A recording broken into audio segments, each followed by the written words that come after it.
Yash Raj films పై universe కు craze తగ్గింది అనేది ఇటీవల విడుదలైన ఆల్ఫా కలెక్షన్స్ ప్రూవ్ చేస్తున్నాయి. మరి లోకేష్ సినిమాటిక్ యూనివర్స్ పరిస్థితి ఏంటి?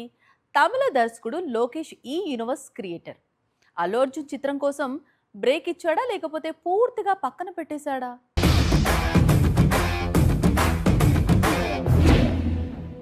కూలీ రిలీజ్ కు ముందు లోకేష్ కనకరాజ్ క్రేజ్ వేరు.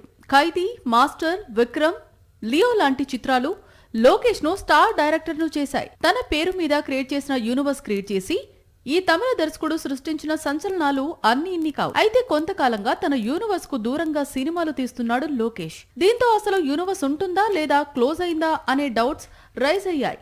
ఎందుకంటే కూలీ తర్వాత ఇప్పుడు అల్లు అర్జున్ హీరోగా లోకేష్ తెరకెక్కించే కొత్త చిత్రం కూడా కొత్త కథతో తెరకెక్కుతోంది.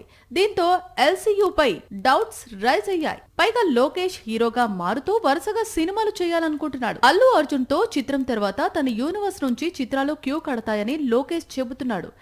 ఎప్పటి నుంచో పెండింగ్ లో ఉన్న ఖైదీ 2 స్టార్ట్ అవుతుందని, అదే విధంగా లైన్ లో ఉన్న విక్రమ్ 2 కూడా వస్తుందని యూనివర్స్ ఫ్యాన్స్ కు గుడ్ న్యూస్ షేర్ చేశాడు లోకేష్. సాక్షి టీవీ ప్రసారాలను నిలిపివేయటం చట్టరీత్యా నేరం. సాక్షి టీవీ ప్రసారాల కోసం మీ స్థానిక కేబుల్ ఆపరేటర్ను వెంటనే సంప్రదించండి. డిటిహెచ్లో, ఇంటర్నెట్లో కూడా సాక్షి టీవీ ప్రసారాలను వీక్షించవచ్చు.